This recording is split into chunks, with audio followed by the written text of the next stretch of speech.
Um, you might need to just go live on your own. So it'll be two separate lives.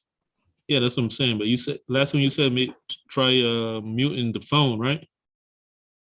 I could turn the volume down. I mean, I think it's already down anyway. Let me see. Well, I'm not even going to be on your Instagram live. You'll be on your own Instagram live. There's no feedback on that. Well, I guess you kind of could hear it. I'm saying, I was thinking about joining yours. I don't know if that'll work, man. Oh, never mind, man. Yeah, I don't know if that'll work because, well, yeah, you could try. I just turned the volume down, so there's no volume. So yeah, go ahead and join.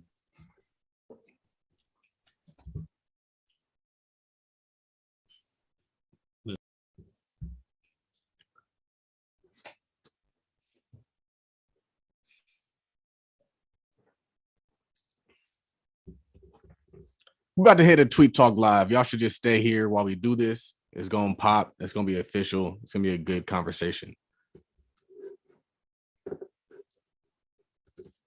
Wait for him to get set up, though. A little bit early. But this filter is fire. I like this. I think Instagram kind of needs filters on their lives because sometimes the picture is not as dope as it could be.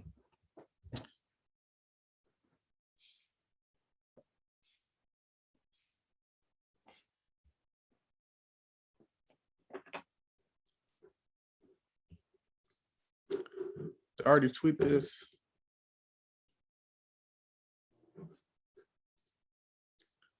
Tweet it now. But this filter is fire. I like this. I think Instagram kind of needs filters on their lives because sometimes the picture is not as dope as it could be.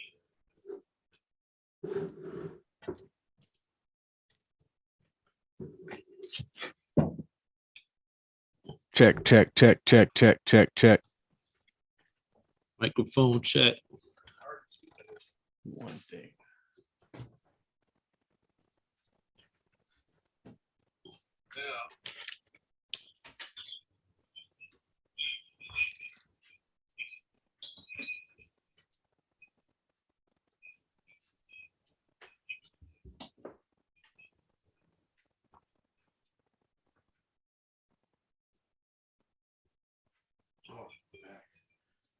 My back, my neck, and my back.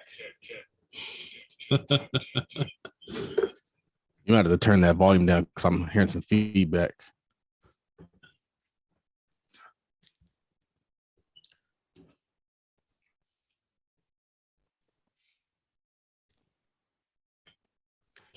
All right, let's get to it, man. Let's get to it live on YouTube. I'm still hearing feedback though. Yeah, I'm hearing feedback on my end too. Let me turn this volume down again. I just hopped off. Yeah, I mean it could have worked. Maybe a little bit. I don't know. Another time, maybe let's just get into it. Maybe keep like one headphone in or something. Anyway, yeah, let's get to it. Tweet Talk episode 125. Episode Larry June. Numbers. I gotta know which one I'm looking at. Welcome, folks. Oh, my phone is charging. We lit. Welcome to Tweet So hopefully we have some current tweets this time because, last time we had some old tweets mixing with some new tweets.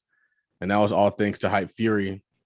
And I think some good conversation came out of it, but I would like to have some current stuff. Pretty sure this is all new, man. Welcome, folks, to Tweet Talk, the Black Wealth Podcast. I am your host, Raphael Husbands, along with my co-host, Ross Oglesby the third, JD. And we are here on a Sunday afternoon, and we talk about building black wealth, and we break down financial tweets, discuss them. What's going on, Charles? Feeling good. Got a chance to go to a cool show, see Larry June live, see Currency live up close. And then while I also got a chance to see Dom Kennedy. So I went to see my favorite independent artists because I relate heavily to independent artists because independent artists are entrepreneurs. They're building their own brand. They're putting their money into their vision. They're creating. They have full autonomy in what they want to put out into the world, which is really cool. And yeah, so that was a good experience. And while I was there, I saw some other shows. They were just shows to see, not really what I wanted to see, but just shows to see. But yeah, we out here. Out here. Doing things in the stock market is stock marketing. People going crazy. But Charles, you had a tweet where you said any reaction in the stock market tends to be an overreaction. I think that is important for people to understand because a lot of times when companies start trading really high, it's irrational exuberance. And then when companies fall really low, it's over pessimism. So the pessimism can be priced in pretty heavily, but that's when you find your opportunities because you want to find a mismatch in the market. You want to find a difference between what the market is really supposed to be at and what it's currently trading at. And so if there's an overreaction, so for example, Amazon got crushed post earnings, I think it dropped about 15%, but that wasn't truly warranted. And a lot of that, if you dig into it, it was because they took a loss on their Rivian position. So they owned that electronic car or truck maker, and they took like a massive loss. So that affected their financials. Does that impact the overall health of Amazon? Probably not. Is there still opportunity for that to correct itself upward? More than likely. And so that's where you're looking for an opportunity in the stock market is that mismatch. You're looking for a situation where, okay, the market is going to have 20 articles talking about why that was a bad thing. And they're not going to be looking at the bright side of things a lot of times. And then on the other hand, when you went through COVID and went through the pandemic, people never thought we'd get to where we are currently. If I would have told somebody we're going to go back to normal, people are not going to be masks. Restaurants are going to be back open. Airlines are going to be back functioning. They said, no, that's not true. Why? Because they were oversold the fear of the pandemic. And so as an investor, you have to see through all of that. You have to look at what's being talked about and find out what truly is going on. And that's true, not just in terms of the stock market. That's true in terms of real estate investing. That's true in terms of buying a business, things like that. And what a lot of people do so they can push the price down so they can get an opportunity is they're going to sell it to you as negative. So that's what wholesalers do a lot of. They're going to walk into your house. They're going to tell you it's terrible. It needs a bunch of work. That work's going to be super expensive. And why? Because they know there's actually an opportunity in the upside. And so you have to, again, see through that. And on the other hand, you're going to be getting sold when you're going to buy that home, that brand new built home. They're going to be selling on the upside. Oh, we're bringing new schools here. We're going to be blah, blah, blah, blah, blah. So they can justify that sales price. As intelligent individuals, as people who can critically think, as people who don't want to be taken advantage of and be a pawn in somebody else's game, we have to look at what's being said and come to our own conclusion. That is the win. The win is to come to your own conclusion, because if you don't, you're just going to be whipsaying. You're just be going with whatever the wind blows. Whatever they tell you is what you're going to take. And as a community, we do that a lot. If they tell you that somebody's racist and they hate black folks, oh my God, he's racist, he hates black folks. Even if you haven't really seen anything to justify that. If you tell somebody that this politician's in their best interest and you need to be voting for them because if you don't vote for him, then you ain't black, they're like, oh, well, I got to be black and I got to vote for this person. I got to make sure that I don't be seen as black, not black. And so as a community, we got to be real conscious of the propaganda that's being purported against us. Other people can fall into the propaganda, but we can't fall into the propaganda because continuing to fall into that propaganda is causing us to lose. They tell you that the hood ain't worth nothing, and they go and buy the hood up for pennies, and they flip it on its head, and now it's multi-million-dollar condos. And so we have to be able to write our own narrative. We have to be able to determine what is what, and that's really the crux of that post, and that's why I posted it. It has a lot to do. That was just an example of what I've been saying for a long time. That was just somebody finally putting into words what I think. Yeah, man. I saw that Amazon news that it dropped 15%. It's like, wow, that's an opportunity right there. Like, do you really think 5 years from now that Amazon's gonna be gone? No. Amazon is a beast and will be a beast next week, next year, 5 years from now. So that's crazy. You gotta be ready to jump on those kind of things. I would say that that's why you have to have cash on the sidelines to take advantage of an opportunity like that. Because if you're just holding the stock, now you're just waiting for it to come back to even. But if you had cash on the sidelines, now we're like, okay, well, let me buy some more at this lower position. Let me go ahead and acquire these shares at that point. That's the opportunity. The opportunity is taking advantage of the mismatch, not just noticing that the mismatch is there. Right. Gotta go in, man. And you had a tweet, Charles. We said jobs will have you thinking small things or big things. Another old tweet, but it was more relevant when I was actually working a job and I realized like people will give you a 50-cent raise or people will give you like a vacation. And I'm like, man, that's whack. Like, is it really a vacation if somebody gives it to you? Is that a vacation? I don't know if that's a vacation. That might be a break. That's just an extended break. And they got to give folks breaks. Like those are mandatory and those are mandated.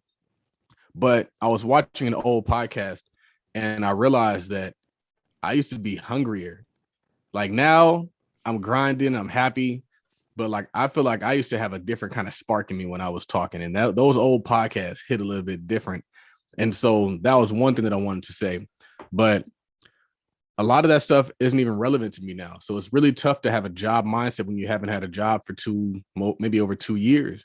And so I don't even see the small stuff anymore. I don't even see somebody celebrating the small things.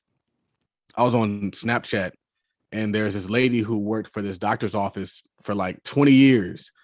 And I think they gave her like $20,000. And everyone's like, oh, yeah, that's how you should be celebrating your employees. Meanwhile, a doctor makes $20,000 a week.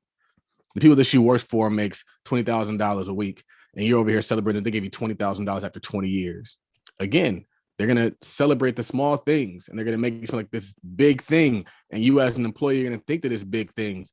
And unfortunately, as I'm experiencing these things, I'm starting to notice that like what even seems like a small thing to an entrepreneur seems like a big thing to an employee. So paying $400 for a ticket to go somewhere seems like a lot when you're barely getting by. And so I have to like really circle back. It's like, man, like VIP just makes too much sense, or paying the extra $100 to do this makes too much sense, or paying the extra $50 to park makes too much sense. But if you're an employee and you're making a fraction of that per hour, your mindset is just completely different. If you're making $30-$40 an hour, $30-$40 seems like a lot of money because it's tied to an hour of your life, which is actually priceless. And so I would just say that that's one thing that I've looked at, and that's one thing that I've been noticing. But again, it's really tough to even have that conversation these days because I don't live that life. I can't relate to my old tweets. Well, I'm not sure if this is the old one, but now you're not in the job no more. You had a tweet where you said one of the best parts about being a boss is you get to grow people. That was definitely an old tweet, but there's good and bads to growing people. I like helping folks. I don't like people who are selfish with their growth. I don't like people who I grow and then they go off and they do their own thing. And then I just have the benefit of saying like I helped them rise. Like I don't think that's the way it should go. The way it should go is like Dame Dash always talks about. Dame Dash specializes in growing people, helping people get to those levels. The people that he has the most respect for are the people like Kanye, who as he's grown, he's always maintained a relationship with Dame. He's always put Dame on. He's always made sure that Dame was good. I don't see that with a lot of people. With a lot of people, they come to you in selfishness. But I don't give to you in selfishness. I'm giving to people out of selflessness. So if you return my selflessness with selfishness, that's like a slap in the face. And I think that we as a community have to understand that we are better when we are dope together. But too many of us want to be dope on our own. We want to be the only dude winning, the only dude shining, the only dude that got it. And that's whack. I've never been that person. Anybody who knows me knows that as I've risen, I have given. And as I continue to rise, I'm going to continue to give.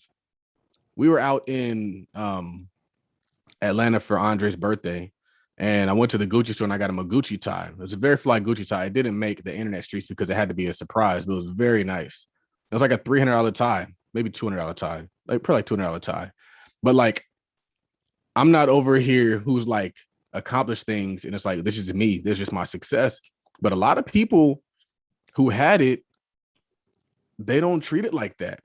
And it sucks. But like, even my dad, he's moving and he wants to go to another place, wants to buy a new house, right? My dad sends me a text like, hey, I'm moving. I could use some help getting this new house. Do you know what my dad would have told me if I asked him to help me get my house? Isn't that crazy? That is crazy. So when he had it, I had to go grind. Now that I got it, I got to come back and help everybody. And I've helped people multiple ways. I put an AC in my grandma's house. That cost like $8,000. I paid for a part of the funeral. I paid like $2,500 for that. But it's interesting because I couldn't get what I give.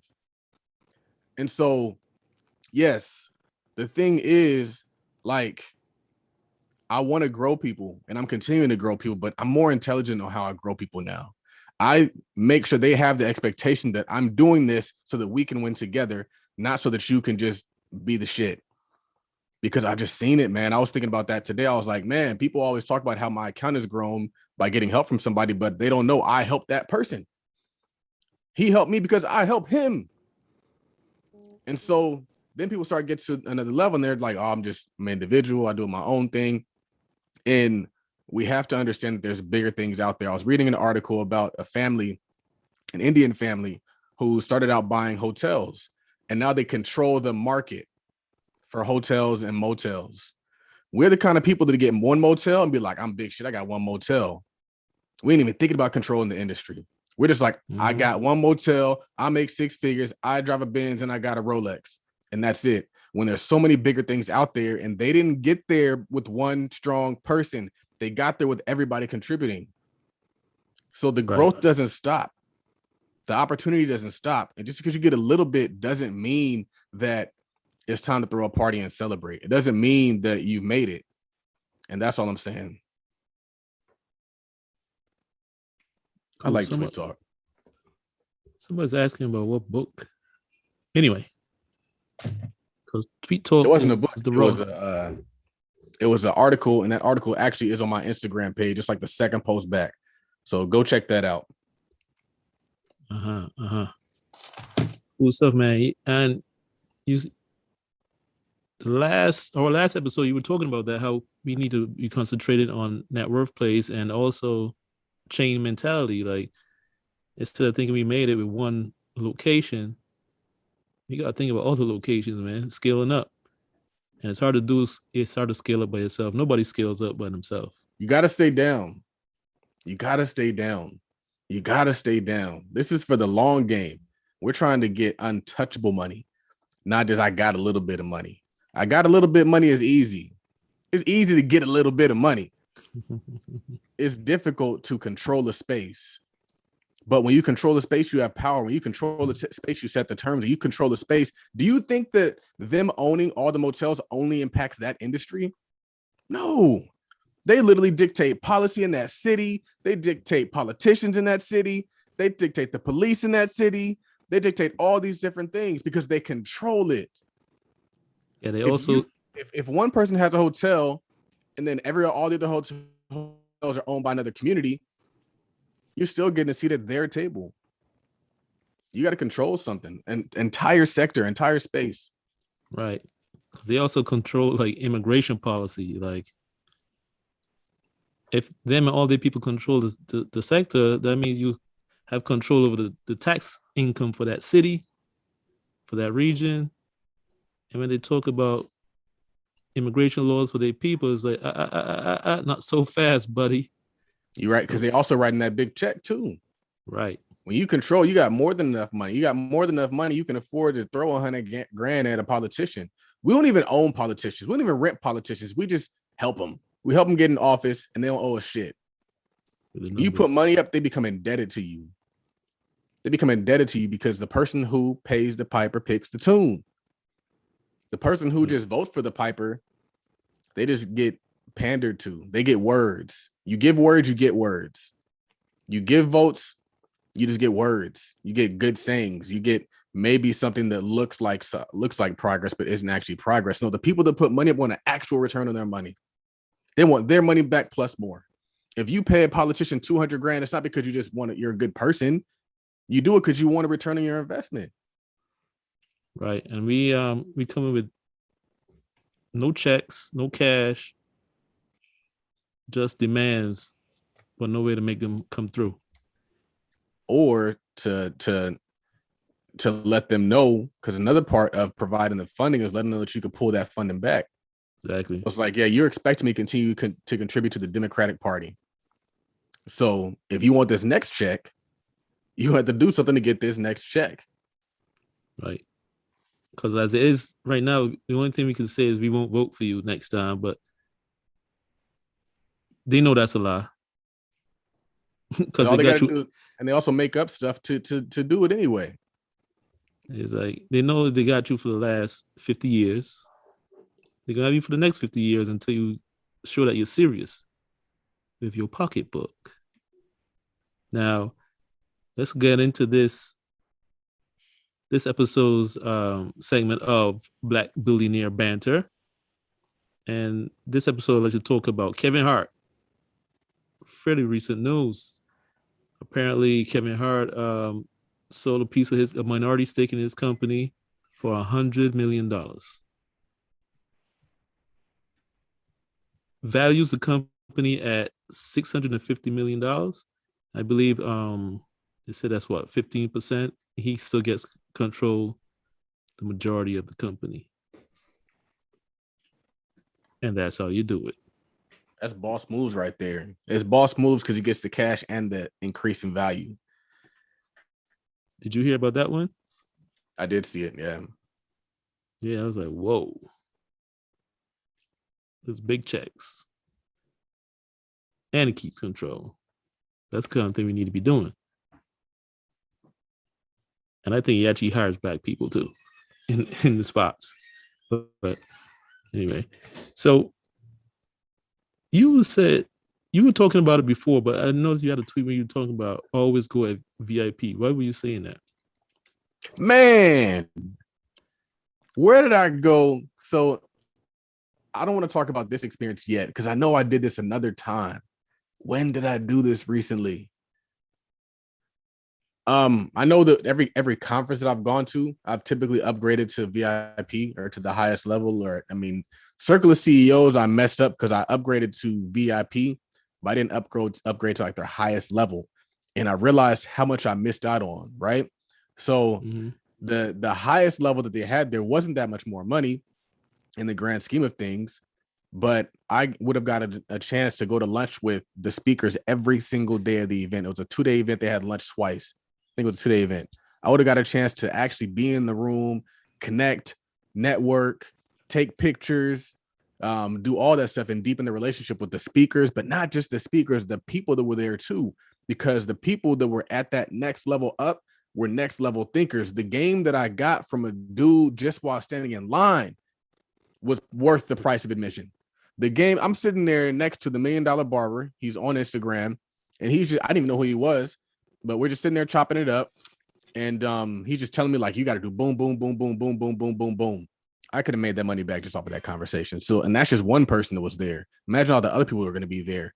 Everybody was at that conference. Everybody was going to the lunch. They had a pre-event where I want to say like that Friday before, they had an event that you could have gone to if you purchased it, where Eric Tomic spoke.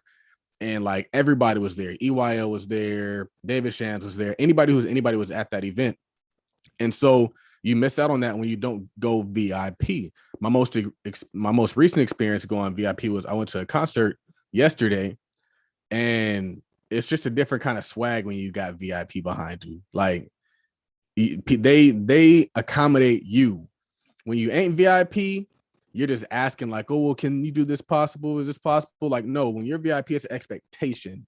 When you fly first class, it's expectation, because they want you to feel as though you are important or that you are first class. And so it's a little bit more money, but the experience far transcends the money that you're spending. An example is I rolled up, I got VIP parking. So I'm just driving past everybody else. I was late, driving past everybody else. I got a great parking spot, no wait. I was close to the gate, walked up the gate, and I had to get my ticket through will call because I bought it online. And so this will call line probably had 200 people in it. So I'm over here like, how the hell am I going to get through this line and still see Dom Kennedy at 2:30? And it was like 2:10. And so I walk up to the lady at the front. I was like, is this the VIP line? Because there was 2 lines coming out of the general line. And she was like, yeah, that's the VIP line. And so I went back to that line and I was looking and I was like, this can't be the VIP line. And so I walked back up to it and I was like, are you sure that's the VIP line or is that the VIP line? And she's like, oh, that's the VIP line. I was like, shoot, started cutting through folks, went right up. It was 5 people in front of me. So at this time, I make it through there and then I'm going to the front and then there's a security check, like the metal detectors, take your stuff out like you're going to a stadium. They had the general lines over there and they had a VIP fast track, straight through VIP fast track. Then there's like an actual gate. They had a specific VIP gate. I'm like, cool. And then you go down and there's VIP seating. VIP seating is right in front of the stage. Everybody else, they're like levels back. You couldn't even really see the show if you're a general. You couldn't even see the show if you didn't upgrade to VIP. And so then there's a VIP lounge. There's multiple stages. Every stage has their own VIP area. So if you saw the videos that I posted, I'm literally right there. The artist is right there and I'm right there for the artists that I wanted to see. If it was somebody like Wiz Khalifa, I wasn't really tripping off of that. But the experience is just way different. And especially when they always say time is more important than money, but people trade their time for money all the time. People are going to trade their time by standing in that long ass line, by being inconvenienced, by having to park in all this crazy area and walk off far when they could just give them the money and then do that. And so I was just blown away because I've been starting to do it and just upgrade to VIP every time I go places. But every time I do it, I'm just blown away by the experience. It's 10 times better. It's 10 times more efficient and it's 10 times more pleasurable. You get to enjoy yourself as opposed to just kind of like struggling. And so another example is like, even with the VIP lounge, like you have your own bar, which I didn't drink. I had like a virgin cocktail, your own bar. They had cleaner bathrooms, like efficient bathrooms. They're not all dirty and grimy. Nobody would be in all that stuff. Clean bathrooms that are designated just for VIP. And then you're not just out there amongst the other people just like living your life. And I didn't want to be all that. I feel like I need to be around exclusivity. And that's what I'm going to pay for. And that's what you get. That's what you get. And when you pay VIP, like for a conference or something, you get that extra day. It's not like if there's a 1 day conference, you get to get that extra day to just chill, relax with the speakers and get known by them. You get to speak to them. They get to know who you are because you actually have a real conversation, make a connection. And then when the general day of the conference, you still could connect with the people, the quote unquote regular folks. Right. That's another dope part too, is you get to do both. Right.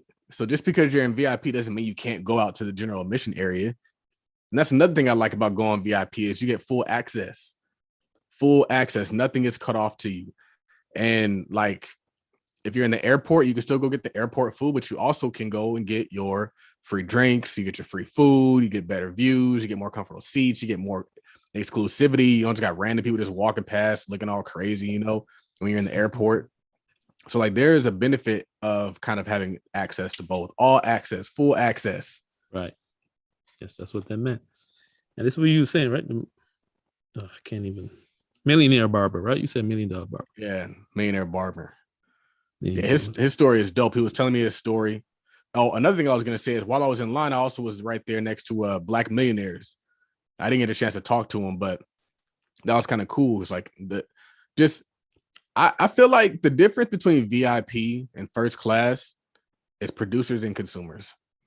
If you're somebody who's in VIP or somebody who's in first class, it's probably because you are producing something or creating something. And creators need to be around creators. Producers got to be around producers. Producers can't get around consumers because the conversation is different. Imagine going into the non to whatever, and you're trying to have a conversation. Now I got to convince you. I want to convince you that this is right because they've been sold that jobs are just the way to go. I want to have that conversation because if I'm convincing you, I'm not making progress. But if I'm with somebody else who's a producer and who's creating things, we're going to be making progress. Now we're taking steps forward as opposed to just like jogging in place. You go talk to somebody who doesn't get it, you just be jogging in place, hoping they understand it. Hoping they understand it. You ain't going nowhere. Ooh, man.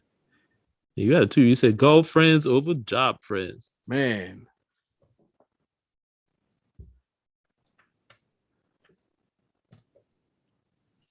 So I've been playing golf a lot more.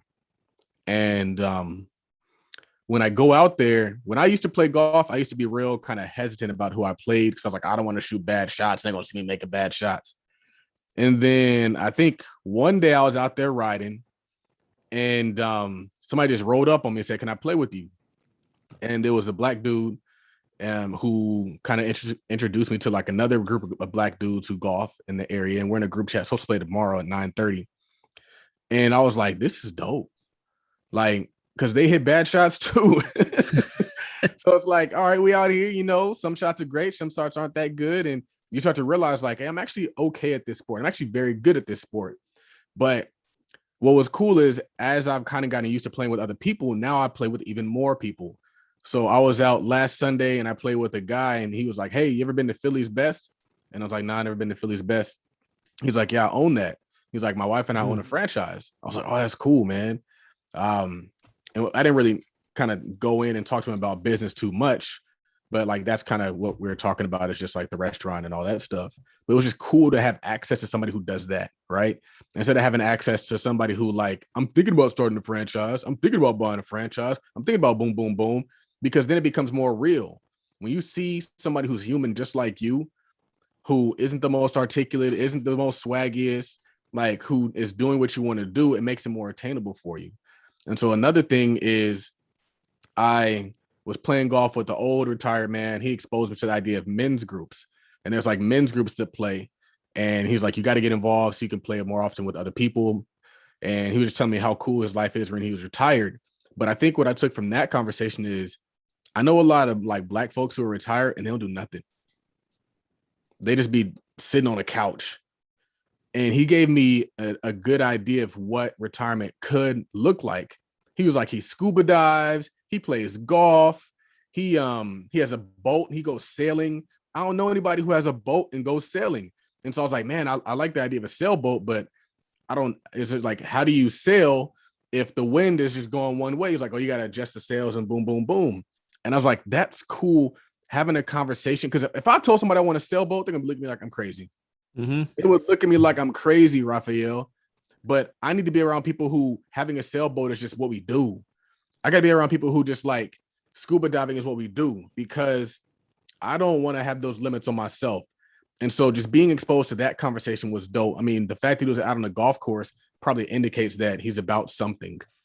And so the other time I played was with the dude named Eduardo and another guy.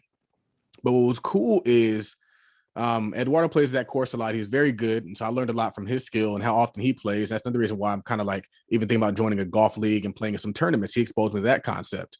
But I was riding around like a few days later. I'm just like riding, playing with another group. And somebody yells my name. I'm like, Charles. And I look, I was like, I didn't really recognize who it was. And he took off his hoodie and it was him. And I was like, it's cool that I'm here. And now I'm meeting golf friends. So I have people who just like, that's what they do. And it's not like I'm some guy who shows up, I don't know anybody and blah, blah, blah. It's like, no, like I have friends on the golf course now. So I thought that was super cool.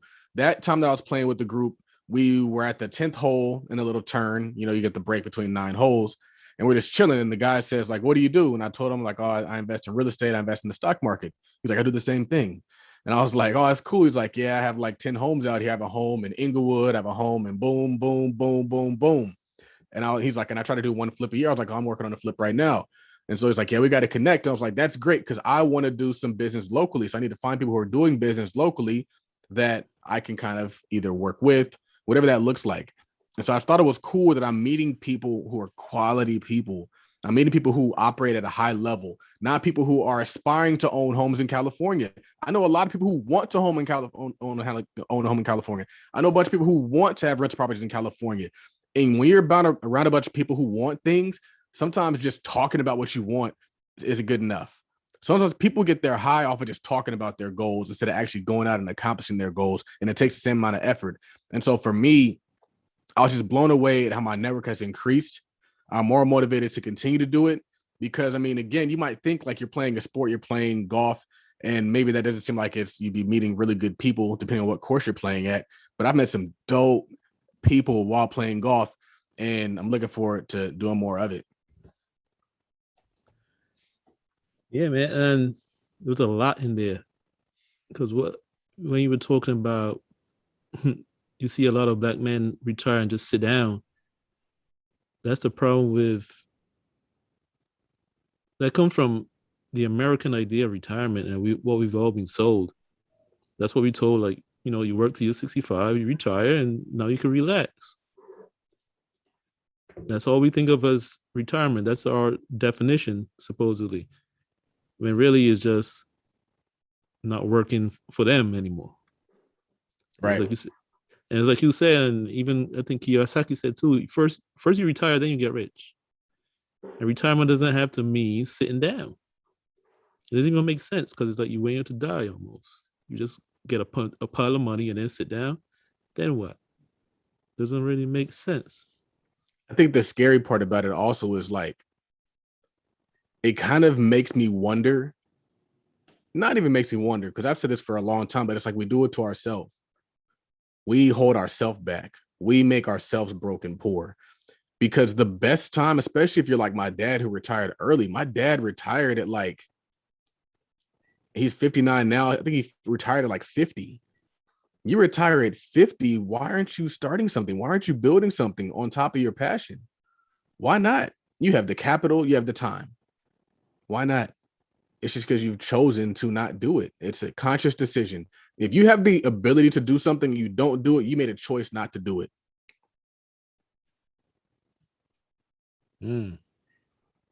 Whoa. That's heavy, Charles. I choose to be broke and poor. They won't say it, but that's what you did. Dang, the library Charles is free. I'd have heard him. Now you yeah, the tweet. I don't know. I'm sure if this one's a new one or old one. He talked about this might be an old one. I used to work really hard for money. Now I earn just as much while golfing all day. How you think you got there, man? Like, share with the people how you got there. By grinding, by not taking days off, by not taking weekends off, by not taking evenings off. I was grinding, man. And the house that I'm living in right now came from me grinding. Not necessarily just the grind, but the exposure that was happening while I was grinding. I'm out there driving, doing Uber Eats, and I came across this amazing neighborhood that's really close to where we lived. And I was like, this is dope. Because I knew I wanted to buy something, but I knew like my wife didn't want to buy something that was too far south because she still wants to have like a straight shot to her parents' house, an easy path to her parents' house. And I was kind of like frustrated because it's expensive up here. Like where I live is a place called Ontario Ranch. You go north, it's an area called Ontario. You go north of that is an area called Rancho Cucamonga. Rancho Cucamonga is very expensive, but you can still access Rancho Cucamonga by living in Ontario. So Ontario is expensive as well. It might not be as expensive, but it is expensive. And so to put it in perspective, I would say like Rancho homes are around 900 to $1 million. And then Ontario homes around like 7 to 8. If you want something nice, if you want to live in the slums, you could probably get it for like 4, but you're going to be having to lock your door and put gates in your windows. And that's not the way we want to live. And so that was my dilemma, is finding a way to live how we want to live in still this area. And I was very frustrated. And so I was out driving one night and I came across this area and I was like, this is fire. I took pictures of the area. I sent them to her and then I put them on my vision board. But I really was able to get there through a lot of things that I've been preaching for a lot of times. Is you got to create something, you got to take it to market, you got to scale. E-com is a life hack. E-com is a life hack. Why is it a life hack? Because it allows you to sell your product in every state, every country. If you open up a taco stand, you can sell hot dogs where that taco stand is. If you open up a store, teach people how to make a taco stand, you can sell taco stand store courses or products throughout the entire country. You can sell your bags across the entire country. And so it opens up everything.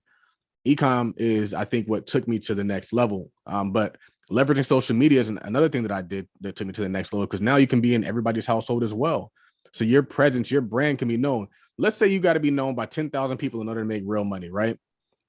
you can reach 10,000 people throughout the country very easy. There's multiple millions of people in this entire United States. But if you can reach 5 people per city, or whatever that looks like, now you have a brand.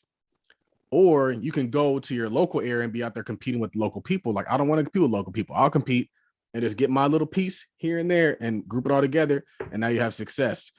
And so I think that people can't avoid the grind. They can't avoid the grind. They can't avoid developing themselves. One of the things that I think gives me an advantage over a lot of people is I have a lot of degrees in education. And that might sound really crazy, but it helps. I was telling the kids when I was teaching that class, it's like, I have a law degree and I might not practice law, but I think it made me better. I think it made me sharper. I think it made me more intelligent. It made me a better communicator. It made me a harder worker. Honestly, law school is where I learned to work 7 days a week, because in law school, you don't take no days off. Law school gave me the work ethic that allowed me to do things post-law school. In law school, you're working 12-hour days, 7 days a week. You don't get holidays. You don't get breaks. You don't get vacations. I'll never forget, it was the 4th of July, and all my family's out doing 4th of July stuff. I'm sitting there studying all day. I remember I never could even breathe until Christmas vacation, Christmas break, where you get 2 weeks off, a very quick 2 weeks, and you're back at it. But that 2 weeks isn't even a real 2 weeks, because you get really 1 week off, and then the next week you're back studying and reading for the upcoming semester. Or just knowing that in order to even walk into class, you have to have really over prepared to even participate in class. Because if you haven't over prepared, if you haven't read those cases more than once, if you haven't briefed them, if you haven't outlined the actual law, you're going to be looking like a retard, because they're going to call you out on it. They're going to ask you questions. You're going to be like, And so I would say that everything that I've done has kind of helped me get to that point. And so there's no one silver bullet that I would say. I think podcasting has helped me take off my brand tremendously, because I get to talk to a lot of very successful people every single day. That's helped a lot. But if you just look at the path and follow the path, and I've seen people who are following the path, that really is the secret. The secret is all those things. There's not one thing. Hey, and speaking of secrets, wealth hacks. You got the new course dropping this week, right?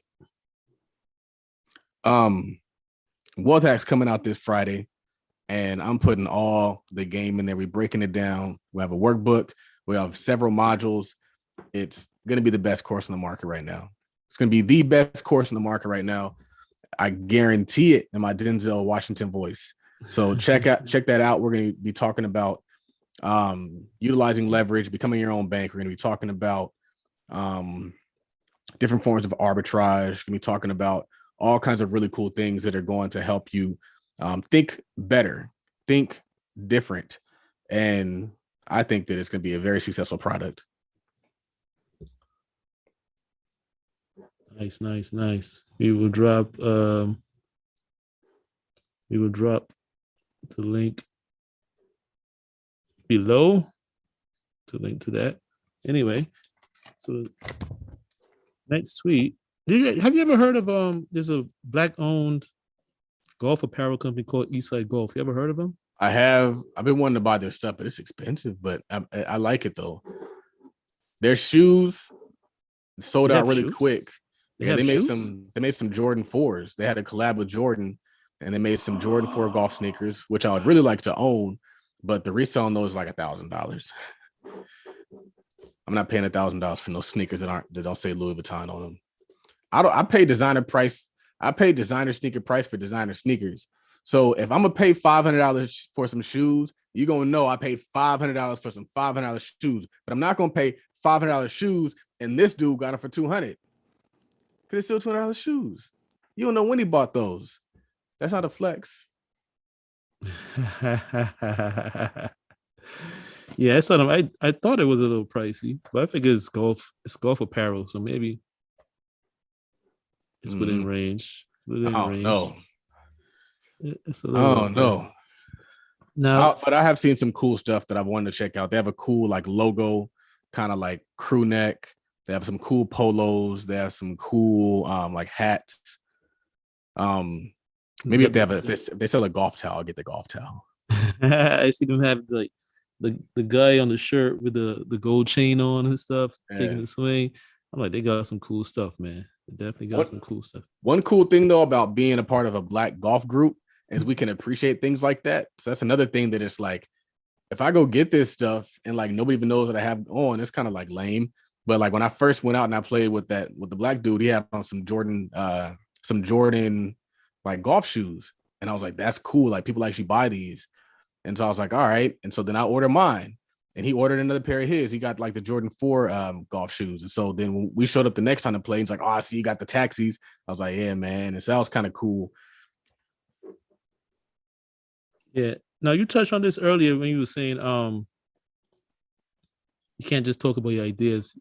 And you had a tweet where you said action attracts everything. I was on the and this is why when I tell people to do things, they always think that like the doing is the magic like sauce. And so we're on the morning kind of meetup, morning call for the mastermind. Check out the mastermind, y'all. Don't sleep on the mastermind. We're on the morning call. And like Henry was saying that like all these things were happening for him. And he was saying like all the great things, like as he's taking actions, opportunities are finding him. And I was like, that's the secret. The secret is you don't really wait for opportunities. You take action until opportunities find you. So you don't wait for somebody to put you on their podcast. You create your own podcast. You don't wait for somebody else to post you on their page, post yourself on your page. You don't wait for somebody else to create merch that has your name on it, create your own merch, put your own name on it. And a lot of people think like, oh, that's the solution. No, that's not the solution. The solution is going to find you.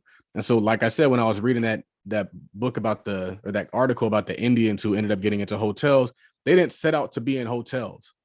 They just set out to be self-employed and work for themselves. And they landed in hotels. And that's, if people were honest, they'd tell you like, I don't think that Amazon decided they're going to be what they are now. They decided they're going to do something and they found where they needed to be. And that's super important because that's how businesses evolve. That's how you really make it to the big leagues. iPhones, Apple didn't set out to make phones, and that's their best seller. That's what made them who they are. They set out to make computers. They just wanted to be the next Microsoft. And now they dominate the market because of their phones. And then they landed into AirPods. And so this is why the doing is the key. The action is the doing. I don't win because I'm perfect. I don't win because I got all the answers. I win because I'm willing to take action. I win because I'm willing to make that post. I win because I'm willing to tweet that thought. I win because I'm willing to put something on a shirt. I win because I'm willing to get on a podcast and start talking. I win because I take action. I take action. You don't need a plan. You need action. You need to take some action. The plan will find you. You don't need resources. You need to take action with whatever you got. And so like action is the key. Whatever you got. And this is why like even I was thinking of like, man, we need a Patreon. We need to figure out all these different ways to monetize this podcast. We got to take the action. We can't be waiting for the perfect solution to reveal itself. We can't be waiting for the perfect opportunity to reveal itself. The opportunity before us is to do something. That's the opportunity. The reason why this podcast is successful because whether the audio is good or the audio is bad, we're gonna record something, we'll put it out there. You're gonna find somebody's gonna listen to a podcast and they're gonna be like, man, that was so great. And like, well, the audio wasn't the best there, and I was in the parking structure and you could hear noise in the background. They don't care. Because most people are afraid to take action. So they're going to admire the fact that you're willing to take action. Most people are afraid to get on that stage. So you could be stumbling over your words, fumbling over your words, but they're still scared to even go up there and mess up. You're willing to get up in front of there and mess up.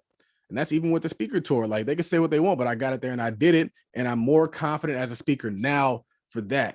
And so one of the other things that's important in terms of action is like 2 years from now, you won't even remember all that stuff, but you'll be much better for it. I don't remember the necktie company and all the details that went into that, but I'm much better because I launched an e-com brand years ago and I'm still in e-com, but I'm better at e-com. I do the same exact thing. It's just with a different product. All I stopped doing was selling neckties and now I sell other things. And I've also realized I don't want to be physical products. I don't want to have to ship you anything. I don't want to have to buy something and then resell it. And so like, that's the key is to take action, do something, put it out there. And too many of us are afraid to do that. Too many of us are afraid to do something that's never been done. And unfortunately, the fact that a lot of things haven't been done keeps us from doing things that we could and should do.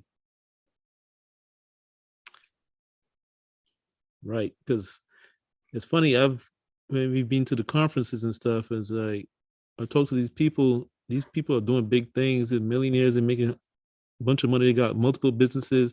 Tell them, oh, you got a podcast with over 100 episodes. They're like, wow, really? They didn't even ask like, making money with it. It's just like, man, y'all doing it. Doers respect doers. They don't want to hear about your podcast idea. They do not care about your podcast idea, your podcast thought. This is going to be the next big thing. What have you done? Right. And you had a tweet. I really like this one. You said, when you are procrastinating, remember this: the person you want to be would do it.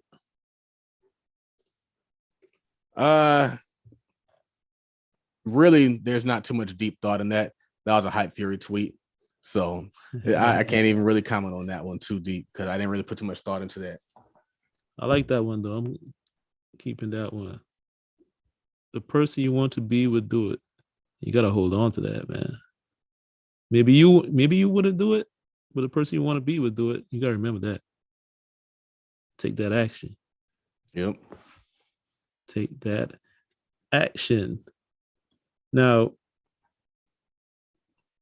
you said when you have money, I think this was the old one. When you have money, you don't argue with the people in the comments. You just agree and keep pushing. That was an old one, but I mean it from my heart. One of the things that I've been doing a lot lately is just agreeing with folks. Somebody commented on one of my page. One of my reels was doing crazy numbers on TikTok. It wasn't even reels, it's TikTok. And it's very rare for a TikTok to do crazy numbers. Like this has done like 30,000 spins, like 1,000 likes type stuff. And it's gotten me over 2,000 likes. And I think the context there is important because one of the comments I saw was like, man, I love the message. I just hate that tacky Gucci shirt. And my response is like laughing face emoji. I didn't like say anything back. I was like, bruh, I'm going viral on TikTok. And you over here just in the comments talking. I just cracked 2,000 followers on TikTok and you over here talking. I'm over here gaining a follower on TikTok. So what I take from that is like, you just have to like, you got to keep your peace and you got to stay on point. Because I had a situation and nobody even knew about it. I had a situation, maybe you saw, maybe you didn't. It was about 2 weeks ago and there's a dude on Instagram and he was posting like, oh, Charles is a bad person. He's this, he needs to let me come on his platform so we can discuss it. He won't let me come on his platform and discuss it. You know what I did? I went Ellie Talks Money on his ass. I didn't even acknowledge him. I didn't respond to him. I didn't mention him. I didn't do anything. I literally ignored it. And you know what happened? It was like it never existed. It never existed because a lot of times people don't dislike you. They don't have access to you. They actually admire you. They actually think you're pretty damn dope. They're just like, man, he's dope, but I'd rather be his enemy if I can't be his friend. So I still want some attention. I still want to come on his platform. I still want the exposure that's going to come with coming on his platform. So let me talk shit to him and piss him off so he can respond to me and then I get clout. That's what Tony the Closer did to Jay Morrison. And Tony the Closer grew a brand off of doing that. Tony the Closer's brand, I think, is doubled by coming after Jay Morrison. Whether it was valid or invalid, I don't know, but I think it was all for clout because he just seems like that kind of person and is not uncommon. 50 Cent does it all the time. He actually talks about it in his book. He was like, I'd rather be enemies than friends. So it's like, if Oprah doesn't like me, we're going to be enemies. But guess what's going to happen? I'm going to still be mentioning Oprah. Oprah's going to eventually mention me. Even if she hates me, I'm going to still be getting talked about. Kanye does it all the time. Even if you hate Kanye, you're still talking about him. Donald Trump, even if you hate Donald Trump, you're still talking about him. And so like for me, I'm at a point where I see stuff in the comments all the time. Somebody said, oh, why are you posting older screenshots? I was like, because it's still relevant. The stock market still exists. These are still good plays. Like who determines how old a screenshot can be, if I can post it or not? And so I just agreed with them. I've seen some stuff and people were like, oh, options are risky. Yeah, they are risky. Yeah, but make sure you do it intelligently. I'm not here to argue with anybody because you don't win awards for winning comment battles. You don't get any prizes for winning the debate in the comments. You get prizes for continuing to produce and create at a high level. And that's what I got to be focused on. So I don't even get in the weeds with folks anymore. I can't afford to get in the weeds and be going back and forth with one person when I need to be talking to millions. I got to be continuing to broadcast my message to millions and billions of people. And if I start doing the one-to-one stuff, I start doing the job stuff. Jobs don't suck because they're just jobs. They suck because they're not scalable. And if I start having a one-on-one conversation, I'm going to lose money. I'm losing money every second I'm just talking to one person. Right.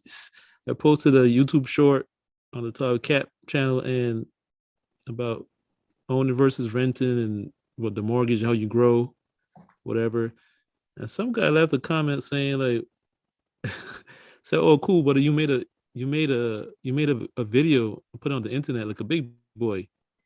And then some other person came along and like laughed at the comment and liked his comment. And I was thinking about saying something to him, but then I was like, you know what? I'm not even going to say anything.